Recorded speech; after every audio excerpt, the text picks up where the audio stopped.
everyone. So in today's video, I'm going to do two things. I want to share my plans for my tea garden that I'm going to be growing this year, and I also want to share a recipe for a lavender chocolate mint tea that I've really been loving, especially during the winter. Now, because I want to enjoy the tea while I make the rest of this video, let's go ahead and make the tea first. So here's everything you'll need for the tea. I have chocolate mint, which I grew in the garden last year. You can also use just regular mint. I have a very tiny sprig of dried lavender because I only want a little bit of that flavor in there. In here, which is supposed to be a sugar bowl, I really love this. I got it at an antique store. But in here I have my cacao powder. And then if you want just a milk of your choice, I really like oat milk in my teas. Oat milk or soy milk is typically what I'll go for. So now let's go ahead and put all these ingredients together. So I have water heating up on a kettle right now, but into this French press here, I'm just going to add a tablespoon of the chocolate mint. Then I'm going to take this little lavender sprig and just break off the lavender to have about a quarter teaspoon of it. So you can put more of the lavender if you want a more heavily lavender flavor, but I just want a little bit. Now I'm gonna add about 16 ounces of hot but not boiling water from my kettle.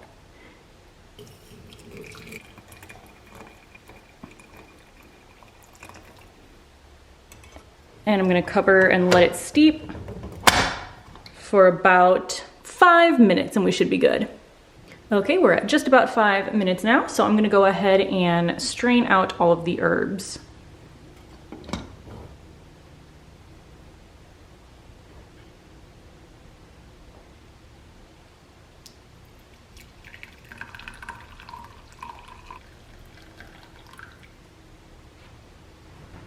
And of course, you can enjoy it now as is, but to make it a little chocolatier, I'm gonna add in some of this cacao powder right here.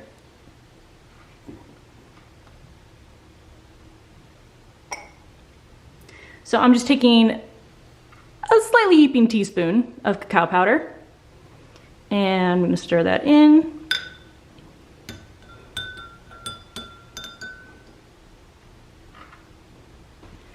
And then to that, I'm just gonna add in a splash of the milk of my choice.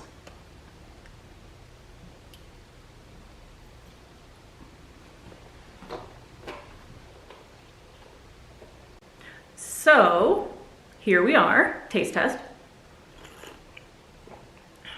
Still delicious. I might actually play around with a bit more lavender next time because there's a tiniest hint of it, but I really, really like it. Also, I just wanted to show that this is the size of the tea mugs I use. And this is the size of the teacups that my grandma had.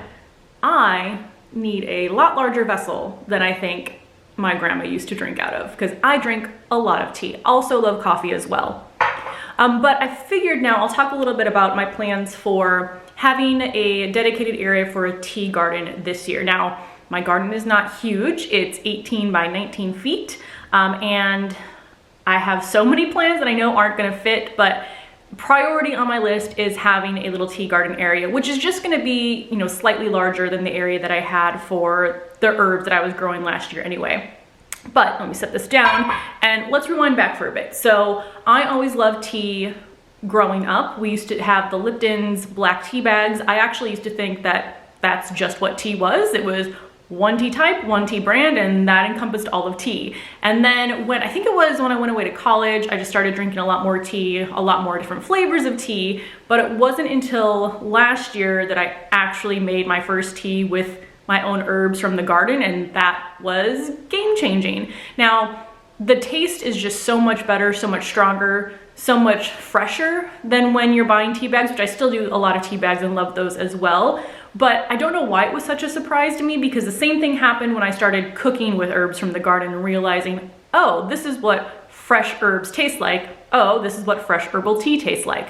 So that's why for this year, I want to grow a lot more plants with the dedicated purpose of making teas with them. So what I've done kind of so far, I know it's winter, so it's all just in the planning phase right now, but I did purchase 2 herbalist classes or classes on herbalism. I think it was through, it's either Coursera or Udemy. I get those 2 sites confused. I'll link the 2 courses that I took. There was like a Black Friday sale, so I think it was $10 per course.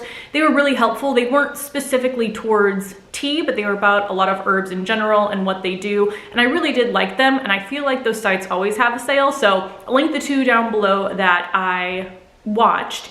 And then I got this book called Wild Tea from the Chicago Botanic Garden gift store, and I just kind of browsed through it there, and it's really, really great. I've actually already read through it all the way. It's more geared towards, or at least it gives you information as far as foraging tea yourself, which I don't think in Chicago I'm going to do. I have taken a foraging class and I plan to take another one. I'll share that too this spring when I go on one of those. But I'm planning to grow most of the herbs myself that I'm going to use in my tea. This book also has, I think it's a section they call the top 40 herbs. So I've listed those. I'll go through the ones I'm planning to have in my garden for this year. And then there's also a ton of recipes, and those I've gone through and I've kind of noted down my favorite ones. I also just keep a Google Doc going of all of the favorite tea recipes that I come across or tweak on my own and just kind of make them exactly how I want them. So let me now talk about kind of the space and what I'm thinking. We're currently getting a lot of snow. If we weren't, I would take you outside, but I can barely get outside right now. But basically last year, I'll see if I can find a picture or video. I had a small kind of 3-story wooden rack that had maybe 6 pots of herbs on it. And basically I'm just going to double that size, so get another rack of the exact same. I'm gonna plant all of my herbs in larger terracotta pots. So the first year I had my garden, I got these really cute white pots. They're plastic, they're small. They look nice, but I don't think the plants are as happy in them as they are in the larger terracotta pots. So I'm gonna switch everything over to that container type. And then I'm basically gonna grow a bunch of herbs that I can use in tea. So let me go ahead and pull up the list. I have it, everything I have organized on a Google Doc. I think I'm actually gonna do kind of like how I did my seed starting video with the Google Sheets. I might do a video on just how I use like Google Calendar and Google Docs to organize my garden maintenance tasks. And also somebody left a comment that said I was the most organized gardener, which as a child, I was very disorganized, and my mom would not believe someone is calling me organized today, but I appreciate it. There's just so much time, at least for me in winter, that thinking and planning for the garden is just so much fun.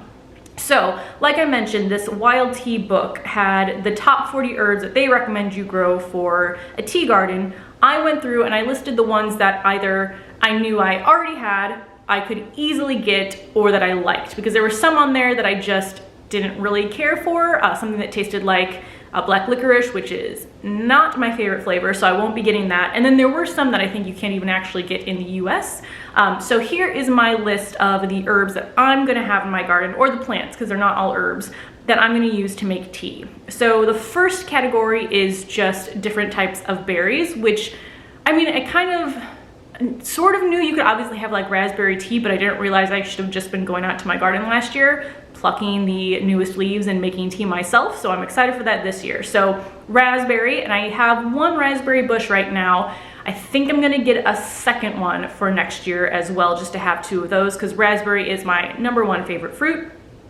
Blackberry, I don't currently have a blackberry bush, so I'm gonna look for one of those as well this year. And then strawberries, which I think I have 4 strawberry plants. I bought 2 last year, and then I believe I propagated 2 more. So we'll have to see if they survive winter. I'm hoping they will. They're covered in a nice warm snow blanket right now. So assuming those survive, then I'll be using those to make tea as well. And you can actually use both the leaves and then the berries if you want to kind of muddle up a berry and put it in just for a bit more flavor. So I'm definitely gonna do that, use a combination of the fruit and the leaves.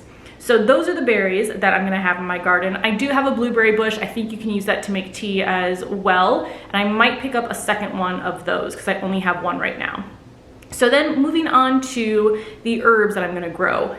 Mint, I'm hoping I can find another chocolate mint plant next year. I know the garden center that I got it from, so I'm definitely checking that one out next year. They also have orange mint, or I know that exists, so I'm gonna see if I can find that. And then I also wanna grow spearmint, just so I have kind of the plain, regular old mint lying around that I can mix together with other ingredients. Oh, I think I also read that apple mint exists, which sounds delicious. Now with mint, I have a container garden, but obviously if your container is large enough, you can plant multiple plants together. But mint, you want to keep separated because it will take over and grow everywhere. In fact, even if you have a pot but you have it setting on the ground, it can grow out of the drainage hole and just spread. So I don't have to worry about that because I'm on a deck, but I definitely keep mine contained in their own pots, which is just what I'm going to do for the majority of the herbs anyway.